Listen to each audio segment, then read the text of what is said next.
So are lions monogamous? No, so lions have a very complicated social system. So what's cool about lions, they're the only social cat. And their social system is really unique amongst animals. So instead of there just being a female by herself, which is the typical cat system, and a male that has a territory that overlaps the territory of 3 or 4 different females, you have groups of females that we call prides, and there can be up to 20 females in the same pride. And this is also what we call a fission fusion society.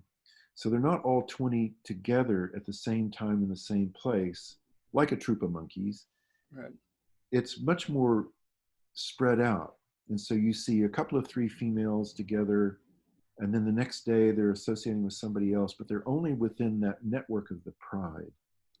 And so all the females within the pride are able to breed, and they all have babies at about the same rate as each other, which is also really unusual. In most carnivores that are social, like dogs, spotted hyenas, and there's a couple of mongooses, meerkats and things, usually it's just one female, like the alpha female, they call them in the wolves. And they're the ones that do all the breeding. And there's an alpha male. But in the lions, there's no hierarchy. So you have this egalitarian society. It's almost unique in nature. And that's one of the things that's really appealing. You know, we like to think at our own society, how could it be more egalitarian? It's not, but compared to a lot of other species, we are.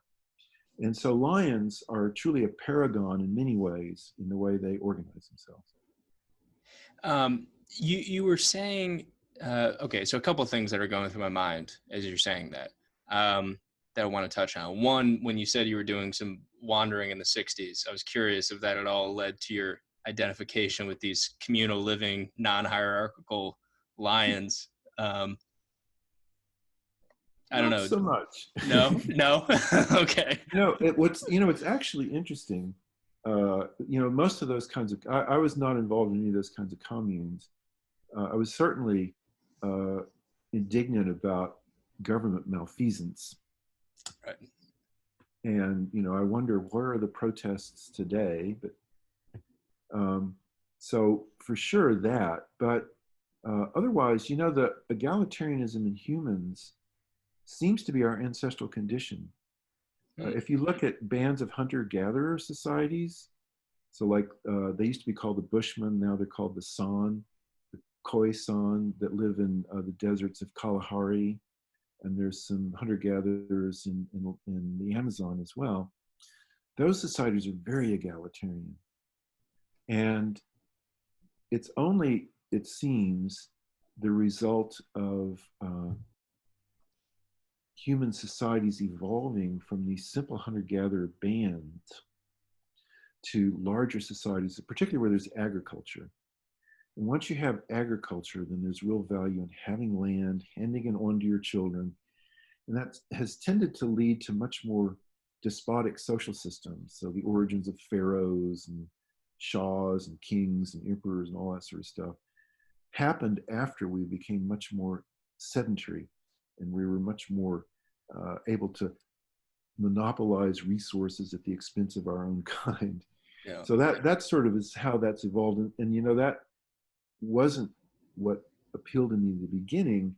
I just happened to have come from that era. I think it's more that, during those times, you didn't worry so much because, it was the late 60s, early 70s. I mean, very vibrant economy. And I don't think people worried so much about, making sure you can have a job once you get out of college. Mm-hmm. And so I think I was reasonably relaxed about giving up going to medical school and instead venturing off, doing a graduate degree in animal behavior.